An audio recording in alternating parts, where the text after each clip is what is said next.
There are moments when life flips in an instant, quiet, ordinary seconds that suddenly ignite into something unforgettable. And the worst part?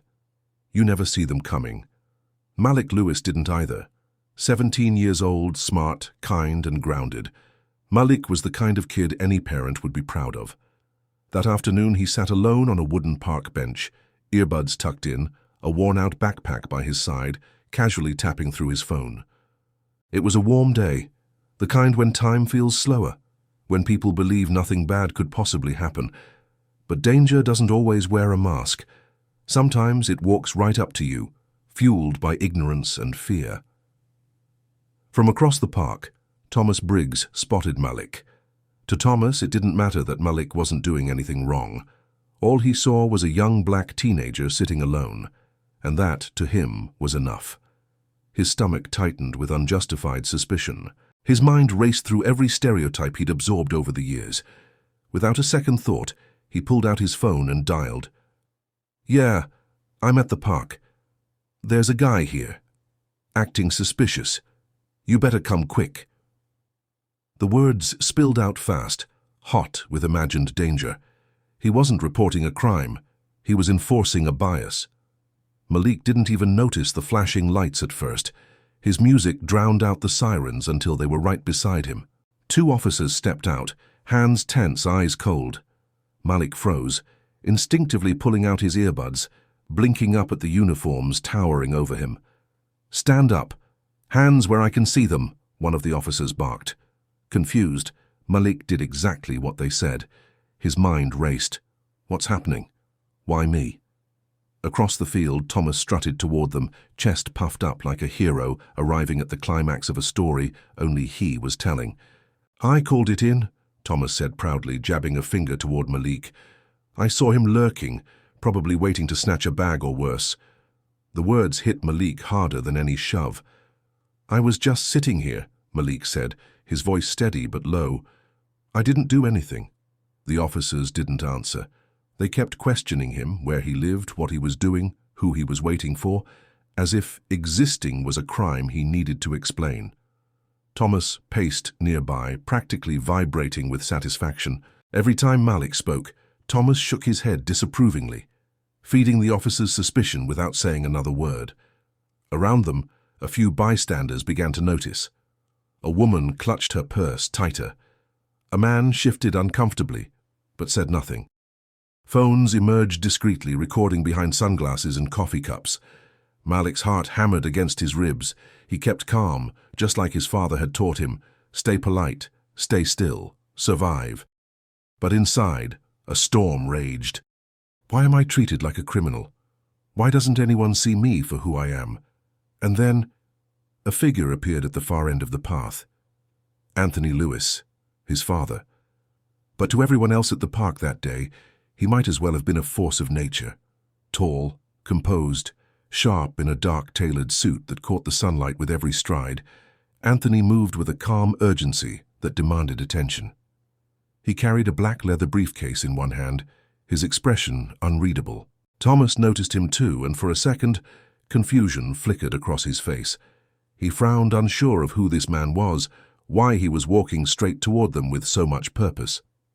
Anthony didn't slow down. He crossed the grass quickly, his shoes crunching against the gravel path.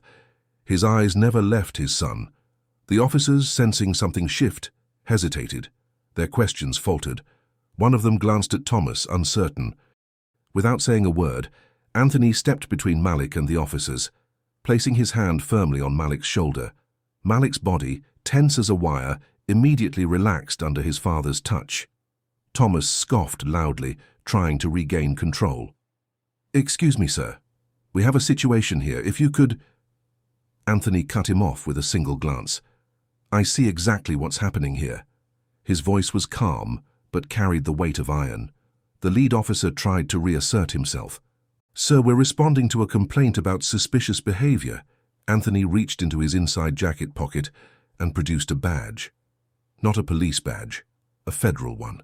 It glinted in the sunlight, a silent bomb dropping onto the scene. The officers stiffened. Thomas took a step back. "I'm Judge Anthony Lewis," he said, voice low, controlled, dangerous. "And that young man you're harassing—" is my son." The air around them seemed to shatter. Thomas opened his mouth, searching for some defense, but found none. His face drained of color. The officers swallowed hard, exchanging quick, panicked glances. They realized too late that this wasn't just some kid without protection. Malik had power behind him. Real power. Anthony turned toward Thomas, fixing him with a gaze so piercing it seemed to pin the man in place. "You racially profiled my son," he said, voice steady. "You made assumptions based on nothing but the color of his skin." Thomas stammered. I was just looking out for the community." Anthony didn't let him finish. "You humiliated an innocent boy. You endangered his life, all because you saw what you wanted to see." The cameras recording from the sidelines captured everything. Every word, every flinch, every ounce of shame radiating off Thomas Briggs like smoke. Anthony looked back at the officers. "I assume we're done here." The lead officer, now visibly sweating, nodded stiffly. "Yes, sir." Anthony nodded once. Then he turned to Malik, picked up the backpack, and together they walked away, leaving a stunned silence in their wake. Behind them, Thomas Briggs stood frozen, the realization settling in that no apology could erase what the world had just witnessed. But the story wasn't over yet, because sometimes justice doesn't end with a badge or a suit. Sometimes it keeps going, all the way to the heart. If this story excites you, take advantage of it, and subscribe to the channel so you don't miss the next ones. As Anthony and Malik walked away from the scene, the park seemed to blur around them. People whispered behind cupped hands. Some looked ashamed for having stood by and done nothing. Others simply stared, recording the last moments of a confrontation they never expected to witness. Malik stayed silent as they moved down the path, his father's hand still steady on his shoulder. His heart pounded, not just from fear but from something deeper. Rage, embarrassment, sadness. The heavy cocktail of emotions sat in his chest like a stone. When they were finally out of earshot, Anthony stopped, turning Malik gently to face him. "You okay?" he asked. Malik hesitated. "I didn't do anything wrong," he said, voice cracking despite himself. Anthony's face softened. "I know, son," he said. "You never have to explain your existence to anyone." For a few moments they stood there, letting the words sink in, letting the wound breathe. Meanwhile, back at the bench, Thomas Briggs stayed rooted to the spot, his mind spiraling. He had humiliated himself publicly, exposed his prejudice for all to see. The viral videos would make sure he would be remembered, not as a concerned citizen, but as a symbol of blind hatred. But fate wasn't done with Thomas just yet. The following morning, the videos exploded across social media. Millions of views within hours. News anchors debated the footage. Hashtags bearing Malik's name trended worldwide. Activists and community leaders called for accountability, not just for the officers, but for the mindset that allowed people like Thomas Briggs to feel empowered to act on racist assumptions. And then, the real hammer fell. Thomas's workplace, a prestigious real estate firm, issued a statement condemning his actions. Within 24 hours, he was fired. His face plastered across headlines, "Man wrongfully accuses judge's son in racial profiling incident." Friends stopped answering his calls. Neighbors who once waved now crossed the street when they saw him coming. He thought it couldn't get worse, but it could. A week later, Thomas received a summons. It was subtle but devastating. Anthony Lewis had filed a civil lawsuit against him for harassment, defamation, and emotional distress.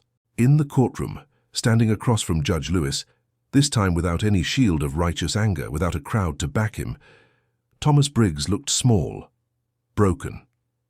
Anthony didn't gloat. He didn't raise his voice. He didn't seek revenge. He simply demanded justice, not just for Malik, but for every silent moment of fear his son had endured. Malik testified too.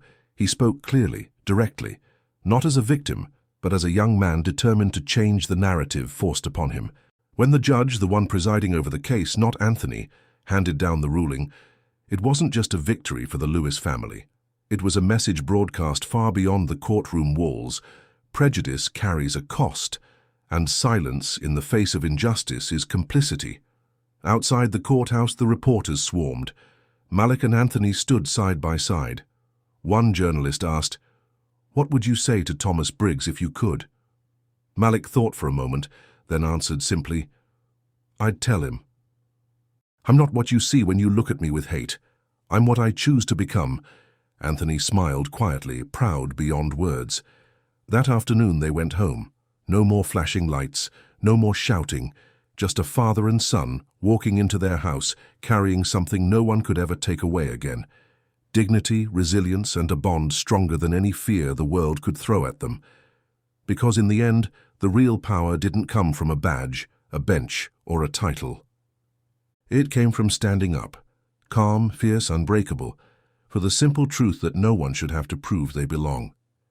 If this story moved you, subscribe to the channel and continue with us on this journey of stories that inspire.